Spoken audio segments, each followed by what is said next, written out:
देहात के बीचों बीच, पहाड़ियों और विशाल खेतों के बीच, थॉमस नाम का एक किसान रहता था। उसका मुरझाया हुआ चेहरा धूप में मेहनत करते हुए बिताए अनगिनत मौसमों की कहानियां बयां कर रहा था, फिर भी उसकी आंखों में अटूट दृढ़ संकल्प और आशा की चमक थी। थॉमस को अपने परिवार का खेत विरासत में मिला, मिट्टी का एक टुकड़ा जिस पर पियरियों से खेती की जाती थी, और उन्होंने इस विरासत को गर्व के साथ आगे बढ़ाया। फार्म थॉमस का अभयारण्य था, एक ऐसा स्थान जहां प्रकृति की लय जीवन की गति को निर्धारित करती थी।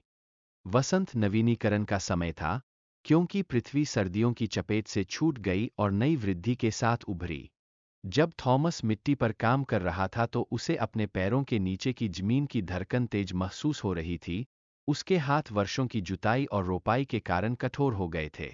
प्रत्येक बीज बोने के साथ वह भरपूर फसल की आशा करते हुए बारिश और सूरज के देवताओं से चुपचाप प्रार्थना करता था।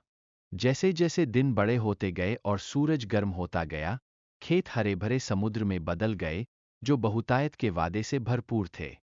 लेकिन खेती करना कभी भी आसान नहीं था, और थॉमस यह अच्छी तरह से जानता था। उन्होंने कीटों और बीमारियों से संघर्ष किया, तूफानों से उनके खेतों को तबाह होते असहाय रूप से देखा और अनिश्चित भविष्य की चिंता में रातों की नींद हराम कर दी। फिर भी इस सब के दौरान वह दृढ़ रहा, इस दृढ़ विश्वास से प्रेरित होकर कि कल आज से बेहतर होगा। ग्रीष्म ऋतु प्रचंड गर्मी के साथ आई, जिसने मनुष्य और फसल दोनों के लचीलेपन की परीक्षा ली। जैसे जैसे ग्रीष्म ऋतु शरद ऋतु में बदल गई, खेत बहुतायत के वादे के साथ पक गए।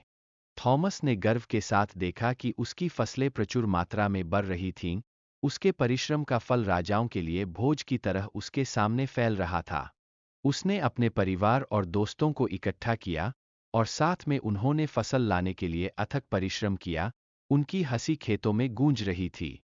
लेकिन प्रचुरता के बीच हमेशा अनिश्चितता का साया रहता था।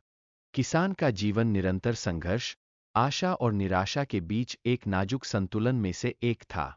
और जैसे ही वह अपने फार्म हाउस की गर्माहट की ओर वापस जाने के लिए मुड़ा, थॉमस को पता था कि कल चाहे कुछ भी आए, वह उसी अटूट दृढ़ संकल्प और असीम आशा के साथ उसका सामना करेगा जिसने उसे जीवन भर कई मौसमों तक पहुंचाया था। क्योंकि वह एक किसान था, और भूमि पर उसका विश्वास पृथ्वी की तरह ही अटल था।